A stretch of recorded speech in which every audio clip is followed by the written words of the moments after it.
Welcome to Tales of Bedlam. I'm your host, Micah. Oh man, I didn't even think of my name today. I'll be Dustin today because I've got brain mush. And we're Tales of Bedlam. Today we have two Greek tales for you. We only have one today, one next week. No, that's correct. Today we have one Greek tale for you, and it is Aesop's Fables. As promised, we will continue to do fairy tales from around the world. We're not giving up on Brothers Grimm, but for the next couple weeks, we're going to do a couple Greek fairy tales along with a very special original fairy tales from UK. And very exciting. So it's very exciting. In two more episodes, how do I say that? End of the month. End of the month, end of March. You heard it from the man, Dustin. Woohoo! I'm the man. Without further ado. Yay! So, I got to choose the stories this time, and Micah is going into these blind, like I've been doing previously. So, this is going to be fun. I got to do the Greek tales, and I didn't know that Aesop and his fables were Greek. So, we've actually got a selection, because they're kind of short. So, I picked out several of them. Nice. The fables were attributed to Aesop. He was a Greek slave who lived in the 5th century, and they were originally passed on orally, but weren't really collected till about 300 years after his death. So in that time, they were kind of added to, and some of them that Aesop may not have even said were kind of added to the collection. And since then, they're still adding them. I didn't know that. So you can write a fable, and if it fits in the format, the Aesop category, you can get it added to Aesop's Fables. Anyway, Micah is going to lead us off with the first one. Really, we're not. I should have started, right? The Ass and the Lapdog. Sounds like it's taking place at a strip bar. Oh my gosh! I really should have. Oh, how about I read the blue ones today and you read the black ones? No, we're not even going to get through the first one. Stop. A man had an ass. I've got one too. I knew it. And a Maltese lapdog, a very great beauty. The ass was left in a stable and had plenty of oats and hay to eat. That's where all my calories go. Just as any other ass would. You should not have given me this one. Just wait, man. The lapdog knew many tricks and was a great favorite with his master, who often fondled him. And I can't do this. Are you kidding me? Push through. Push through. Oh my gosh. It's a dog. It's called bestiality. No. Who often fondled him and seldom went out to dine without bringing him home some tidbit to eat. Oh, a doggy bag. The ass, on the contrary, had much work to do in grinding the corn mill and in carrying wood from the forest or burdens from the farm. He often lamented his own hard fate and contrasted it with the luxury and idleness of the lapdog.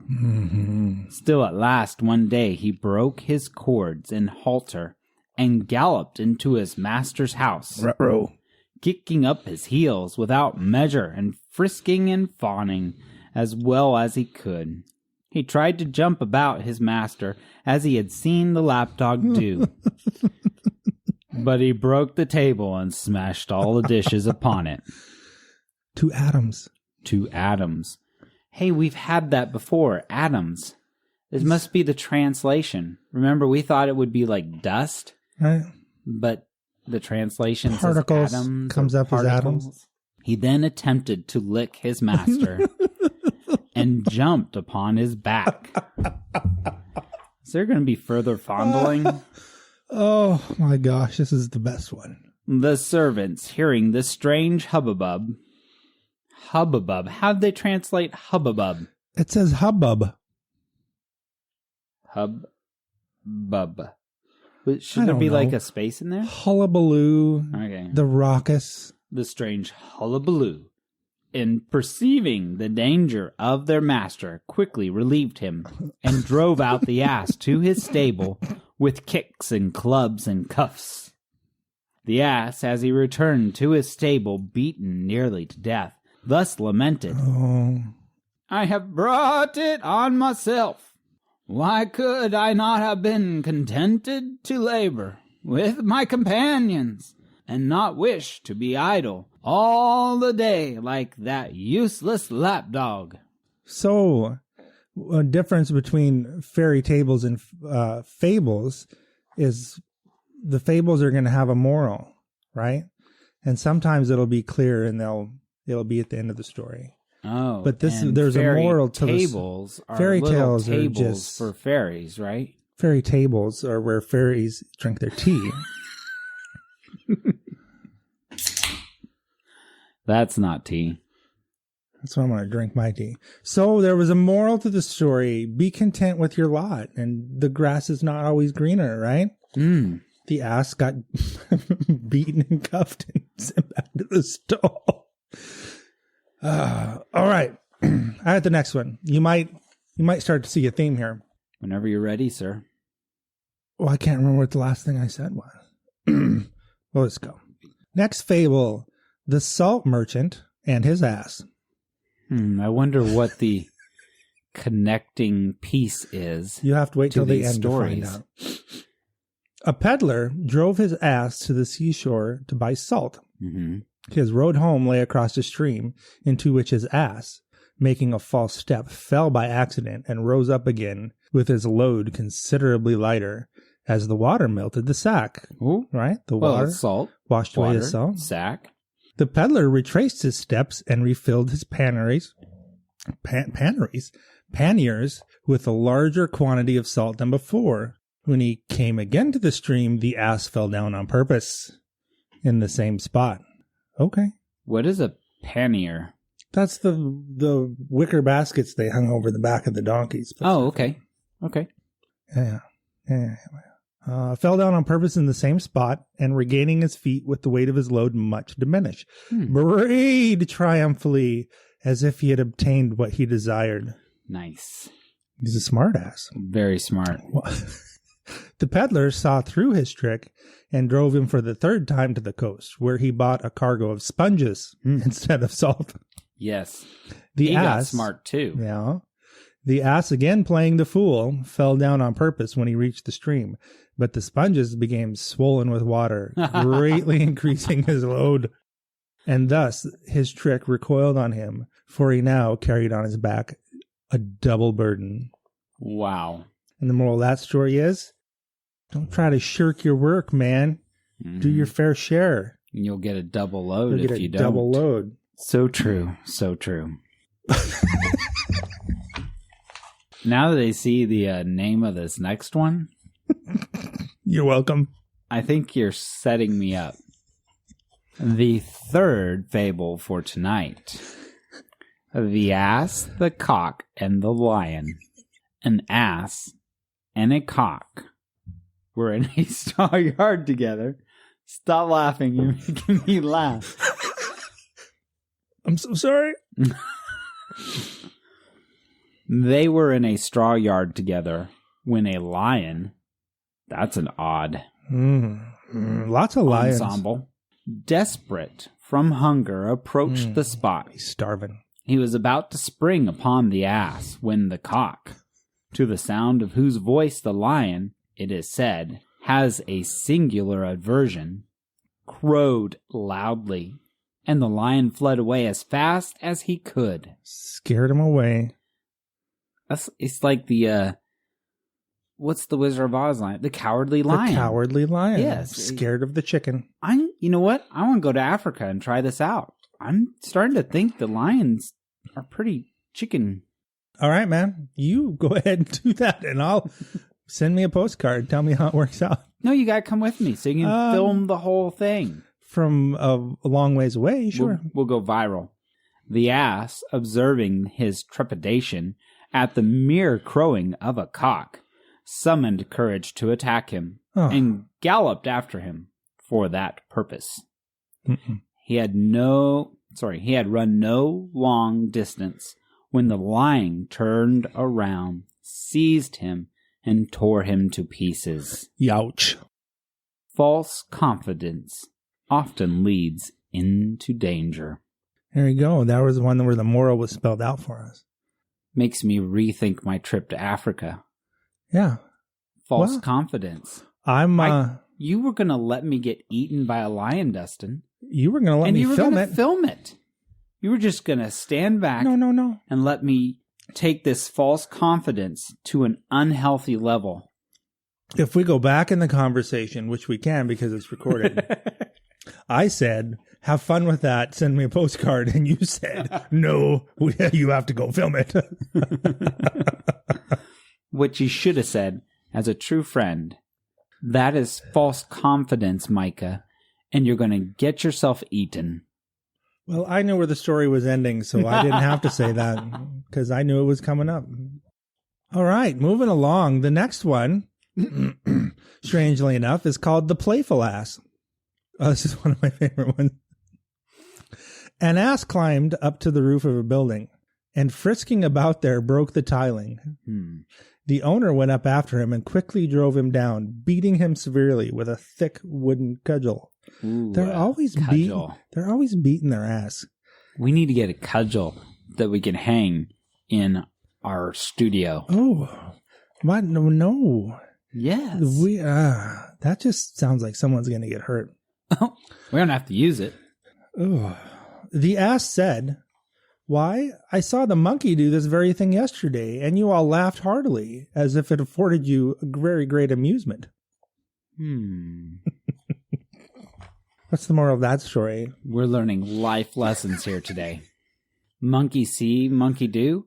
But if you're not a monkey, don't do it. Don't do it. Nobody likes to see an ass on a roof. Nope. But everybody likes to see a monkey on a roof. I definitely see the theme. These are all stories about donkeys. We love donkeys. So this would be the fifth one. The ass carrying the image. The image. Did I say the image? Yeah. Okay. The image. An ass once carried through the streets of a city a famous wooden image. Like an idol? Oh, that would be a wooden image, right? An idol? Yeah. To be placed in one of its temples. Definitely an idol. Okay. As he passed along, the crowd made lowly prostration before the image. Strange enough. The ass, thinking that they bowed their heads in token of respect for himself, bristled up with pride, gave himself airs, and refused to move another step. Oh, ruh-roh. The driver, seeing him thus stop, laid his whip lushly about his shoulders and said, "Oh, you perverse dull head, it is not yet come to this, that men pay worship to an ass." Well, in the 20th century might speak differently. They are not wise who give to themselves the credit due to others. Right? So don't take credit for yourself. If it's not yours to take. Yeah.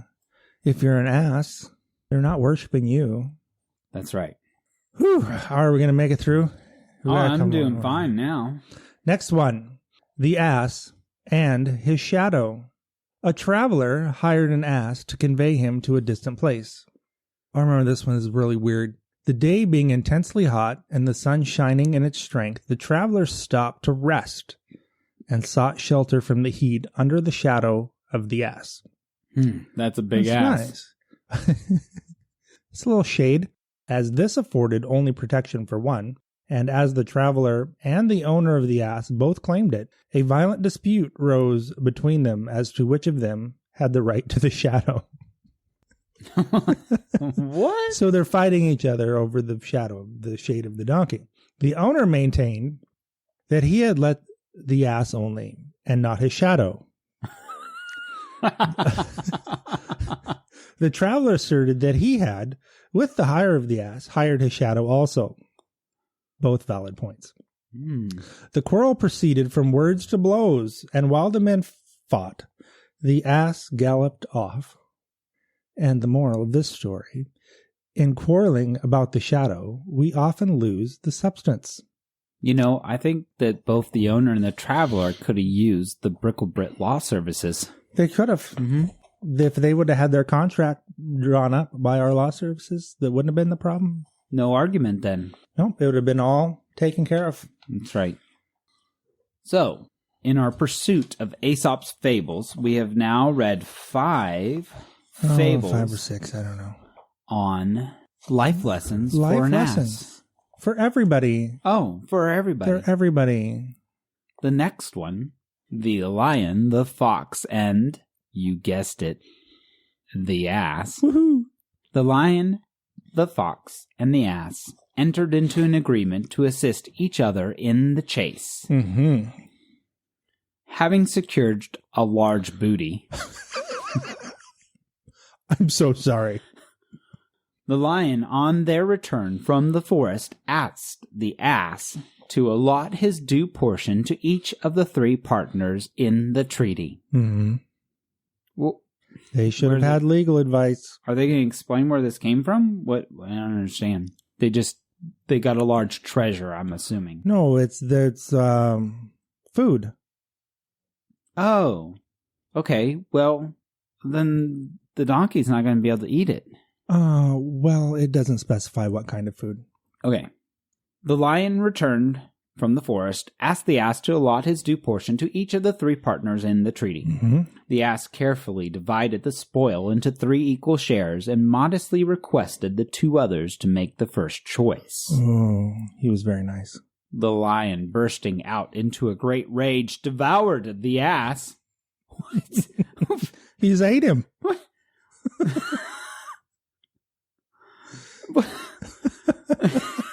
He ate him. But then he requested the fox to do him the favor to make a division. Yeah, right? Oh, yeah. If I were the fox, I'd be like, no, thank you. I think I'll be leaving now. The fox accumulated all that they had killed into one large heap and left to himself the smallest possible morsel. Mm-hmm. The lion said, "Who has taught you, my very excellent fellow, the art of division? You are perfect to a fraction." Nicely done, Fox. He replied, "I learned it from the ass by witnessing his fate." Well done, Fox. Or from government schools. Oh. Happy is the man who learns from the misfortunes of others. Mm-hmm. You can learn a lot from other people's mistakes. Learn from the mistakes. Yeah. Of course, I don't think the ass really made a mistake here other than making a partnership with a lion. Yeah, not calling Bricklebrit lawyers first. That's right. The offices of Rumpelstiltskin would have taken care of that right off the bat. Oh, moving along. We're getting there. The ass and the wolf. An ass, feeding in a meadow, saw a wolf approaching to seize him. These poor donkeys are just getting eaten left and right. I know. We're going to have PETA on our ass. Man. Wow. You saw a wolf approaching. That was well done. We didn't harm any animals, by the way. We're just reading the stories. Saw a wolf approaching to seize him and immediately pretended to be lame. That's smart. Oh, ow. The wolf coming up inquired the cause of his lameness. The ass replied that passing through a hedge, he had trod with his foot upon a sharp thorn. He requested that the wolf pull it out, lest when he ate him, it should injure his throat. Yeah. Smart donkey. The wolf consented and lifted up the foot, and was giving his whole mind to the discovery of the thorn, when the ass, with his heels, kicked his teeth in his mouth and galloped away. He got him good. Oh, I just had a picture of American History X when they grind that guy's teeth into the curb. Oh, now I'm disturbed. The wolf, being thus fearfully mauled, said, "I am rightly served, for why did I attempt the art of healing, when my father only taught me the trade of a butcher?" Mm-hmm. You know, I really like these because they have that little moral. A little moral at the end. That's kind of neat. It's good. That little explanation that we're always trying to find in the other fairy tales that we're usually we can't find. This is nice. These are pretty nicely laid out. Not a lot of question about what the story is. Well, it tells you right at the end. Yeah. It's great. A man once kept a goat and an ass. Mm-hmm. Good for him. The goat, envying the ass on account of his greater abundance of food, said, "How shameful you are treated! At one time grinding in the mill, and at another carrying heavy burdens." And he further advised him to pretend to be epileptic. What? And fall down into a ditch, and so obtain rest. Wow, what a good plan. Can I do that right now? It didn't work for the other ass who fell down into the ditch, remember, in the water? True that. The ass listened to his words, and falling into a ditch was very much bruised.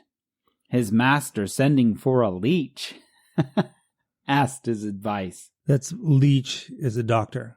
Oh, I was thinking a Right. doctoral method. I thought they were going to leech him. He bade him pour upon the wounds the lungs of a goat. They at once killed the goat, and so healed the ass. Mm-hmm. How'd that end up for you, goaty? Wow. I guess the moral of this one is that payback's a Yeah. And again, he's envying. It's don't envy. Be happy with what you have, man. You envy, and then you talk your friend into doing something because you're envious of him, and then they kill you to heal him. That's tough. It's a rough life lesson. Oh, here we go. Whew. The horse and the ass. A horse, proud of his fine trappings, met an ass on the highway. The ass, being heavily laden, moved slowly out of the way. "Hardly," said the horse, "can I resist kicking you with my heels." The ass held his peace and made only a silent appeal to the justice of the gods. Not long afterwards, the horse, having become broken-winded, was sent by his owner to the farm. The ass, seeing him drawing a dung cart, delicious, thus derided him. "Oh, I thought I gave you all the donkey parts." "Where, O boaster, are now all thy gay trappings? Thou who art thyself reduced to the condition you so lately treated with contempt." That was great, Dustin. Thank you. It seems a lot of these are to do with envy. Right. He To was a degree. Yeah, and he was a slave. Mm-hmm. So that was probably kind of on his mind all the time. Oh, that's a good point. Being a slave He was envious of others' freedom and their freedom things, or because his masters, and then when that happened, and it did never end so well for slaves. And being a slave, he probably didn't really have any possessions. Right. Yeah, makes sense. Okay. The ass and his purchaser. Mm-hmm. A man wished to purchase an ass. That's illegal in many states. I'm sorry. Very. Okay. And agreed with his owner that he should try out the animal before he bought him, trying out the merchandise. Mm-hmm. He took the ass home and put it in the straw yard with his other asses. He had multiple. So he's a pimp. Upon which the new animal left all the others and at once joined the one that was most idle and the greatest eater of them all. Oh, the fat ass. Seeing this, the man put a halter on him and led him back to his owner. On being asked how in so short a time he could have made a trial of him, he answered, I do not need a trial. I know that he will be just the same as the one he chose for his companion. Mm-hmm. A man is known by the company he keeps. Mm-hmm. This is something I always keep trying to teach my son. Mm-hmm. If you hang out with lazy asses, you're a lazy ass. Well, it could go for other things than just lazy. Well, I wasn't disagreeing with that. No, I know But, you weren't right. disagreeing. I'm just saying that can be applied to many types of people. Yeah, anybody you hang out with. Oh, neat. This last one we get to do together. Yay. It was a longer one. The miller, his son, and their ass. A miller and his son were driving their ass to a neighboring fair to sell him. Poor donkey. They had not gone far when they met with a troop of women collected round a well, talking and laughing. Look there, cried one of them. Did you ever see such fellows to be trudging along the road on foot when they might ride? The old man, hearing this, quickly made his son mount the ass. Keep going. And continued to walk along merrily. You stopped too long. Sorry. And continued to walk along merrily by his side. Presently they came up to a group of old men in earnest debate. There, said one of them.